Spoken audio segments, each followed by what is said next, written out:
New Clean, sempre inovando.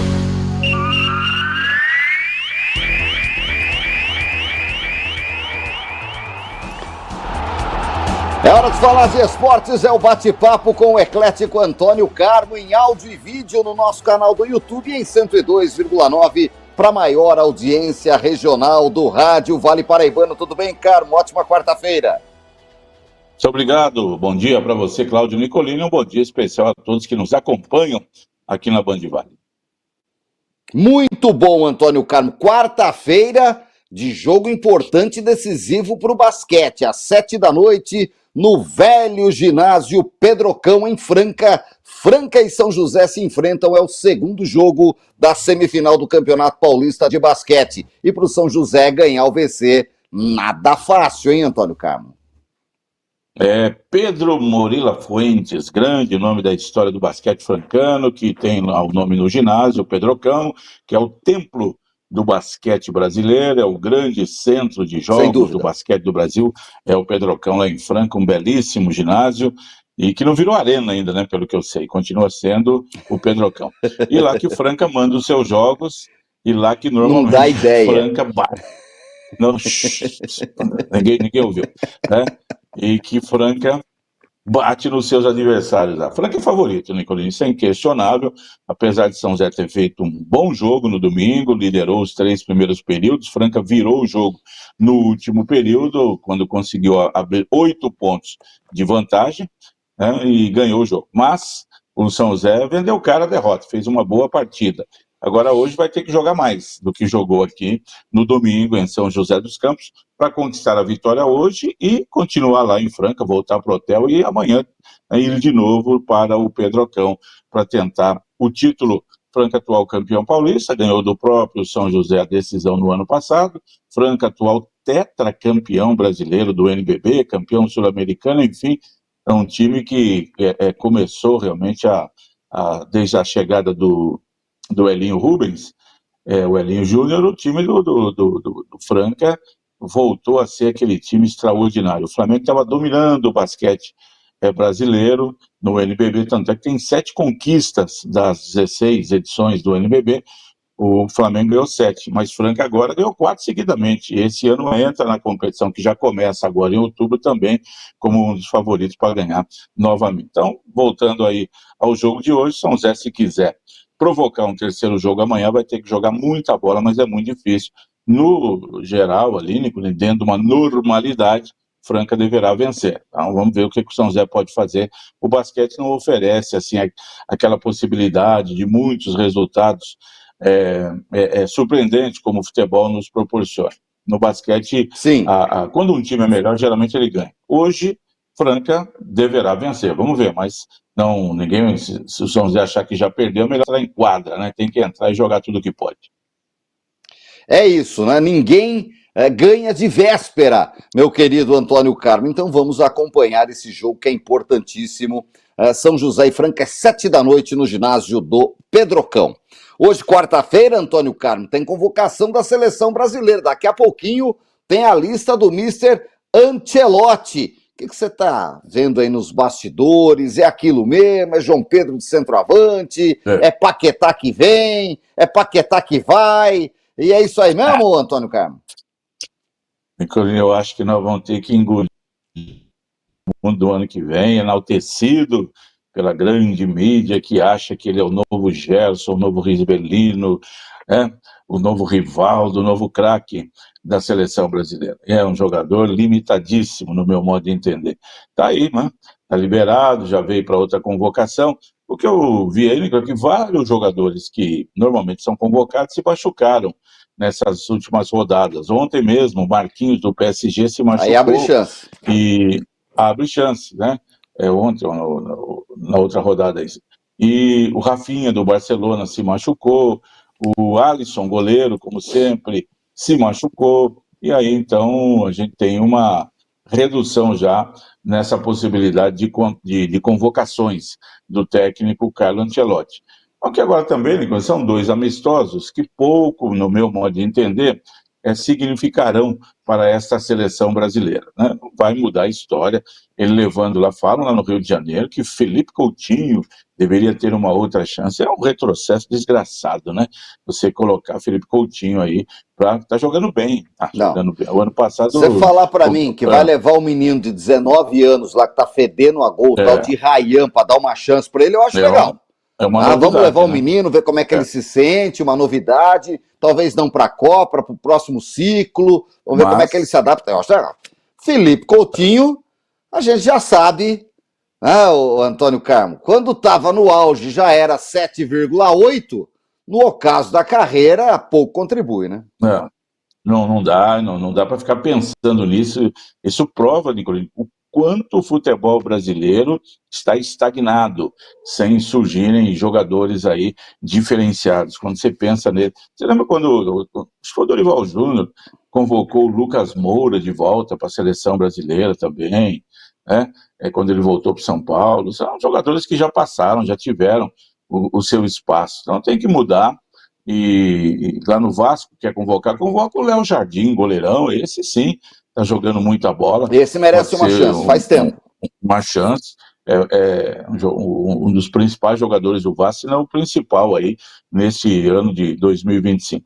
Bom, mas então a convocação, Nicolás, eu acho que tem que fazer isso que você falou, ver se tem jogadores jovens aí e que tenham alguma possibilidade, vamos levar, vamos convocar e fazer esses 2 amistosos aí, que serão na semana que vem, né? É um jogo na sexta, dia 10, o outro é na terça, dia 14 de outubro, lá contra a Coreia e contra o Japão. Pouco vai acrescentar na vida aí da seleção brasileira. Vamos esperar a convocação do Ancelotti hoje para ver quais serão as novidades, né? De repente, qual jogador desconhecido que está aí no futebol europeu, que ninguém sabe, mas o pessoal da CBF sabe e aparece nessa convocação. Vamos esperar. É isso. Vamos aguardar a convocação do Mister. Amanhã a gente comenta aqui. Falando em seleção, a gente lembra do maior de todos, lembra do Pelé, Antônio Carmo, e hoje é uma data simbólica. Há exatos 48 anos, no dia 1º de outubro de 1977, Pelé fazia o seu último gol como profissional de futebol, jogando uma partida profissional, um amistoso. Era o jogo de despedida do Pelé. Ele estava no Cosmos desde a temporada 75, ele jogou 3 temporadas pelo Cosmos, foi campeão em 77 e daí fez um jogo de despedida, ele que já estava ali com quase 38 anos e claro que o Santos convidado para esse jogo. Ele jogou naquele jogo o primeiro tempo defendendo o Cosmos, o segundo tempo defendendo o Santos. E pelo Cosmos ele fez o seu último gol, meu querido Antônio Carmo, um gol histórico, e é claro que está nos arquivos da Rádio Bandeirantes. Enio Rodrigues, locutor do Scratch do rádio, foi quem foi a New Jersey acompanhar aquele amistoso, e há 48 anos atrás, Enio Rodrigues narrava assim o último gol do maior de todos. Bola em movimento no gramado sintético do Giant Stadium em New Jersey. É um momento histórico para o futebol do mundo. Os últimos maravilhosos passes, os últimos gols sensacionais do rei do futebol. Ataca o Santos Futebol Clube, ela para com o Rubens Feijão, dominou dentro da grande área, fez o giro para a sua direita, buscando Carlos Roberto. Chega primeiro Pelé para cortar, auxiliando Cosmos na linha de frente da grande área. Ele dá o toque no recuo para Beckenbauer. Vai sair jogando pela esquerda com o Rildo. Ultrapassou a divisória. Fica à frente da grande área para o jogador Tony Fields. Arranca-se espetacularmente para o contra-ataque. Olha Pelé na linha direita. Ele demora-se para o passe. Opa! Foi por baixo, Alfredo Mostarda atingiu o jogador do Cosmos. É vaiado pelo público e a falta é marcada, olho vivo. Sobre a falta, o público não gostou. Pelé para bater, ele correu, saiu o goleiro.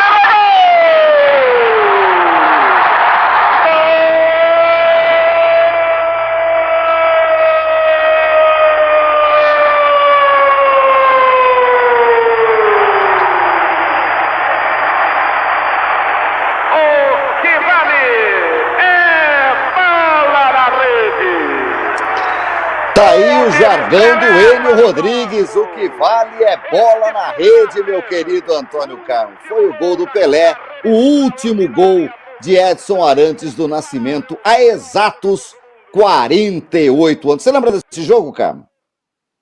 Lembro, isso passou até, o pessoal mostrou na televisão naquele tempo, não era muito comum mostrar esses jogos ao vivo, não. Interessante, né? O Pelé... Via Embratel. Embratel. Pelé fez o primeiro gol no dia 7 de setembro de 1956, contra o Corinthians de Santo André, no goleiro Zaluar. Primeiro gol dele, menino, ainda 16 anos.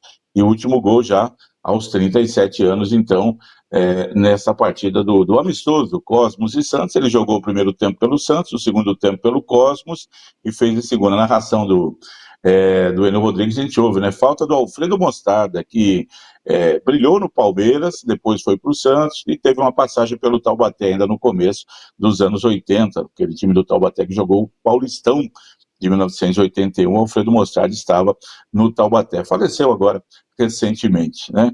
E muito legal esse gol do Pelé. Interessante também, Nicolinho, que amanhã, dia 2, é data da despedida do Pelé no Santos, em 1974. Sim. No jogo contra a Ponte Preta na Vila Belmiro, né? Datas parecidas no mês de outubro, que é mês de aniversário do Rei Pelé, dia 23 de outubro, né?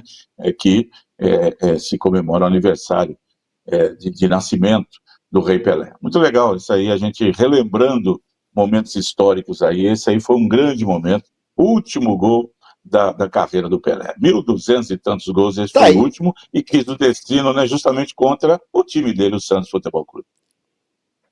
É isso, o filho foi goleiro, foi quem tomava gol. Futebol tem histórias saborosíssimas, meu querido Antônio Carmo. E é isso, tá aí dos nossos arquivos a narração de Enio Rodrigues. Que beleza, o que vale é bola na rede, bonito demais. Deu para matar a saudade, para a moçada achar que o mundo não começou hoje com os narradores piadinha. Teve muita gente boa que já passou pela canequinha, meu querido Antônio Carmo. Ó, vamos deixar os entretantos partir para os finalmente. O Atlético Mineiro ontem jogou como nunca e empatou como sempre, hein? Perdeu 2 pontos para o Juventude em casa. O Rony perdeu um gol que até nós, depois de 2 horas de churrasco, faríamos. A São Paulo reclamou da falta do Hulk e aí a coisa ficou ruim para o Atlético Mineiro, que só empatou com o Juventude, que deve ser rebaixado. Hoje, Palmeiras e Vasco no Allianz Parque. Cuidado com o Vascão do Diniz, tá voando o Coutinho do Rayhan, hein? Palmeiras perdeu. Hoje é crise no Parque Antártica. Mirassol e Red Bull, Sport e Fluminense, Internacional e Corinthians. É o jogo do pai e filho lá do técnico. Bob Pai e Bob Filho contra o Corinthians, que eram do Corinthians, o Ramon Dias. Botafogo e Bahia, Santos e Grêmio na Vila Belmiro. São os jogos de hoje e amanhã termina a rodada, Carmo. O Hulk, que a gente elogiou aqui outro dia, ele tem entregado tudo que pode, desde que veio para o Atlético Mineiro, um jogador espetacular, tem sido um jogador diferenciado. Mas ele toma muitos cartões, inclusive, ele é expulso, toma muito cartão amarelo, reclama muito, e no domingo ele tomou o cartão amarelo no banco de reservas. Literalmente, ele estava no banco. Ele é um cavalo, né? Por aí. Jogando e reclamando, né? E aí ele tomou o cartão amarelo, estava no banco.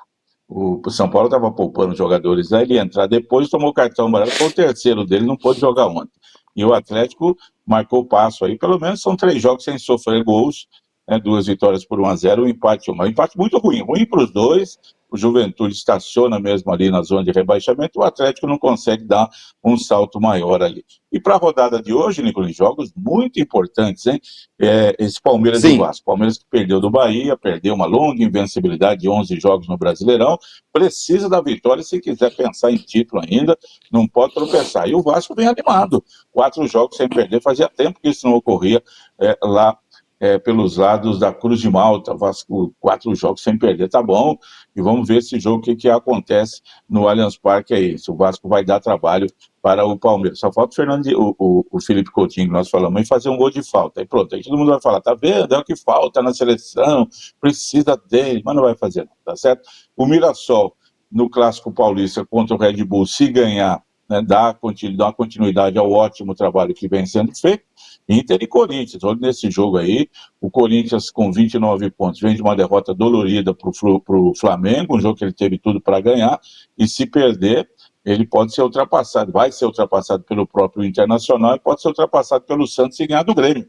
O Santos tem 27, ficar o Corinthians ali na posição do Santos, o primeiro acima da zona de rebaixamento. Ficou complicado para o Corinthians. O Inter empatou na estreia do Ramon Dias contra o Juventude, que é a vitória hoje, para dar uma melhorada aí na competição. E esse Santos contra o Grêmio que também deu uma reagida, depois da vitória sobre o Inter no Grenal, time do Mano Menezes, já não perde também há 3 rodadas, mas perdeu o William, goleiro, o atacante que chegou já se machucou também, Nicolini.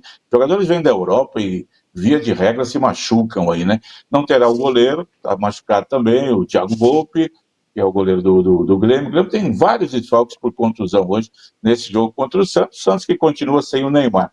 Parece uma polêmica grande em relação ao Neymar. Um jornalista lá de Santos falou que o Neymar está hoje só curtindo a noite, tomando seu uísque, fumando, não sei o quê, e que não joga mais esse ano, que acabou, né? Então não sei se daí houve lá uma retaliação por parte do pessoal lá do staff do Neymar, aquela coisa toda, sei lá o que vai acontecer. Mas o Neymar não joga, né? A verdade é que a gente está vendo aí o caso da carreira do Neymar. Achei que no Santos ele poderia se reencontrar, não está acontecendo isso. É isso, meu querido Antônio Carmo, tenho que concordar com você. Precisa jogar e melhorar o nível de futebol. Se não joga, não melhora, não ajuda. E o Vojvoda chegou 4 jogos sem derrota, 3 empates e 1 vitória, vai acertando um time sem o Neymar. Pelo menos desde a chegada do Neymar no ano passado, é o primeiro técnico, Antônio Carmo, que chega e monta um time, parece, sem o Neymar. O Roleiser é o cara do meio-campo, ele está fazendo João Schmidt e Zé Rafael serem os 2 volantes que fazem o time jogar, não são bobos, não são craques, mas não são bobos. Fazem o time jogar e lá na frente agora com o Lautaro, mais esperto, menos pesado que o Tiquinho Soares, que tá uma jamanta, né? O Tiquinho Soares tá parecendo um Fenemê, daquele modelo 68 que puxava carreta. O bicho tá enorme. O bicho tá enorme. Não dá, né? Não dá. E aí tá lá o Lautaro e o Guilherme fazendo seus gols. Aí quem sabe tá se achando do Santos, né, Antônio Carmo? Vai arruma a defesa. O Brazão é um bom goleiro, tanto é que o Santos emprestou o João Paulo lá pro Bahia. O João Paulo até já se machucou. Vendeu, né? Vendeu, né? Tá, acho que é isso. A defesa tem jogadores experientes, né? Como o Pérez, que voltou, o zagueiro, o Luan Pérez, o Mike na lateral direita. Com essa experiência é mais fácil para tocar o time aí. O Santos não vai brigar por título, nem por Libertadores, me parece. Hoje ainda o objetivo maior é fugir ali da parte de baixo da tabela, é o primeiro que está fora da zona de rebaixamento, mas mais 2 vitórias aí. O Santos já fez 24 jogos, faltam 14, mais 2, 3 vitórias nos próximos 4, 5 jogos, e o Santos já dá uma respirada a mais aí. Eu não acho que não vai adiantar contar com o Neymar mesmo, não, infelizmente, né? Infelizmente, inclusive para o Brasil. Série B, clássico ontem em Goiás, 0-0. Quem sorriu foi o Coritiba, que se manteve na ponta da Série B após 29 rodadas completas, Antônio Carmo. Coritiba e Goiás 50, Criciúma 49, Atlético Paranaense 48, seriam hoje os 4 do acesso. Amanhã começa a rodada de número 30 da Série B, que não para e vai de vento em popa. O Goiás perdeu a chance de novo, né, de assumir a liderança do campeonato, fica junto com o Coritiba, tem os 4 primeiros, tem 14 vitórias, né? Coritiba, Goiás, Criciúma e Atlético Paranaense. A briga está ali para ver com esses 4 aí, se eles se mantêm, mas o Novo Horizontino, Cuiabá, Chapecoense ainda, obviamente, pela pontuação que possuem, estão nessa briga aí para buscar este acesso ainda da Série B, que vai chegando à sua reta final agora, Nicolini. Cada jogo tem a sua importância dobrada, né? Tem jogo aí que é para fugir de rebaixamento, tem jogo que é para manutenção no meio da tabela, pelo menos, aqueles que brigam ali em cima, vamos ver. É isso, vamos acompanhar. Champions League, Antônio Carmo, começou a segunda rodada ontem com diversas goleadas, hein? Nada como o Real Madrid pegar o glorioso Kairat, né, do Cazaquistão, e aí 5-0 fora o baile, recupera a moral, recuperou os 5 que tomou do Atlético no fim de semana em Madrid. A Inter de Milão meteu 3-0 no Slava Praga, o Atlético de Madrid meteu 5 de novo. Atlético de Madrid agora é só de 5. É só de 5. É 5 no Real, 5 no Frankfurt. não tá nem aí. O Olympique em Marseille meteu 4-0 no Ajax, meu querido Antônio Carmo. E o Bayern de Munique, jogando contra o seu querido Pafos, jogou e venceu fora de casa por 5-1 no Chipre. Um passeio aí, uma sugestão de passeio no final do ano para você no Chipre, tá bom? E o Pafos com Davi Luiz na zaga, ele jogou, não sei se foi substituído, mas... então tá explicado. Já virou, tá explicado, já virou 4, depois o Bayern fez mais um, e ficou nisso daí. Outra grande vitória, Nicolini, que aconteceu na rodada, foi do Galatasaray, que jogando na Turquia fez 1-0 no Liverpool, não teve essa pro time inglês, não. A Inter também fez 3-0 no Estrela Vermelha, né, uma grande vitória, e o Chelsea ganhou do Benfica. Jogo também de dois grandes e tradicionais times da história do futebol europeu, gol contra do Richard Rios, o colombiano, que era do Palmeiras, fez um gol contra no começo do jogo já, e não deu para o Benfica do José Mourinho, pelo menos empatar o jogo, ficou nesse 1-0, mas como você disse, grandes goleadas, 4-0, 5-0, 5-1, uma rodada cheia de gols que continua hoje, né? Hoje tem o Arsenal, Antônio Carmo, jogando em casa, vai receber o glorioso time do Olympiacos da Grécia. Vamos ficar de olho nesse jogo, o Arsenal, vamos ver como é que ele se porta. O Bayer Leverkusen recebe o PSV Eindhoven da Holanda, e o Juventus vai jogar na Espanha contra o Villarreal. Hoje tem o Napoli pegando o Sporting no seu estádio Diego Armando Maradona. Vamos ficar de olho hoje também no time inglês do City. Manchester City joga hoje na França contra o Monaco. Vamos ficar de olho. Tem o Dortmund, que vai receber em seu estádio o Atlético de Bilbao. Hoje é dia de Muralha Amarela na torcida. E o grande jogo, sem dúvida alguma, é Barcelona e PSG, que se enfrentam na Espanha, Antônio Carmo. E dois aí daqueles que deverão ser titulares da seleção na Copa do Mundo estarão jogando, falamos na abertura aqui, Rafinha pelo Barcelona, Marquinhos pelo PSG, falei da contusão do PSG, do Marquinhos, foi pelo campeonato francês. Então se enfrenta hoje, PSG, que é o atual campeão da Champions League, o Barcelona tentando aí recuperar esse espaço também para brigar pelo título, um grande jogo marcado, portanto, lá para Barcelona, sem dúvida o grande jogo que está programado para esta tarde de quarta-feira. Vale a pena acompanhar. Muitos jogos, foram 9 ontem, né? Mais 9 hoje, vamos ver a continuidade da competição. E hoje, olho na CBF, Antônio Carmo, tem a reunião lá do calendário de 2026, com possibilidade de mudanças, vamos ver se atinge a Série A2 ou não, e vamos ver se muda a Série B, a Série A2 por conta de datas, tem times que disputam aí campeonatos nacionais, vamos ver como é que vai ficar tudo aí, a Série A deve mexer, Antônio Carmo.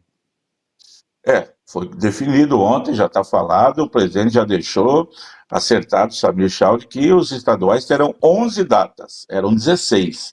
Em São Paulo, por exemplo, que a gente tinha, né, aquele formato que a gente sempre criticou aqui de 4 grupos de 4, jogando contra os adversários do outro grupo, eram 12 jogos, mais um das quartas de final, um da semifinal e 2 das finais. Aí eram 16 jogos, né?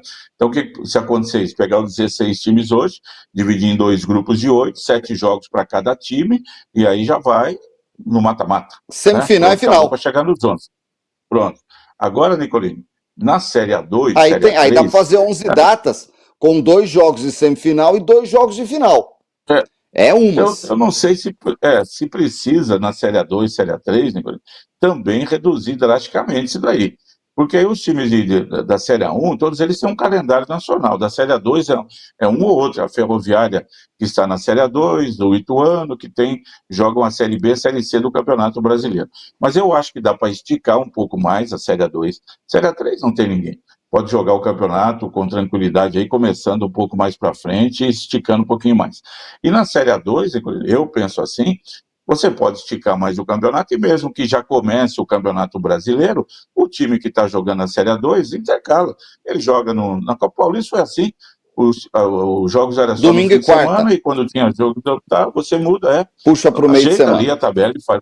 Eu acho que sábado puxar e terça. Demais, fazer um campeonato campeonato muito curto para uma Série A2, principalmente, que é um grande campeonato, não é porque a gente acompanha de perto aqui, mas é o mais importante campeonato de acesso direto do futebol brasileiro, é a Série A2 do futebol de São Paulo. E tem o caso do aumento de equipes da Série C e D, né, Nicolás? A Série C passaria para 28 clubes, não sei como é que ficaria, se seriam 2 grupos de 14 e tal, se quem caiu esse ano não cai mais, e a Série D, que passaria de 64 para 96.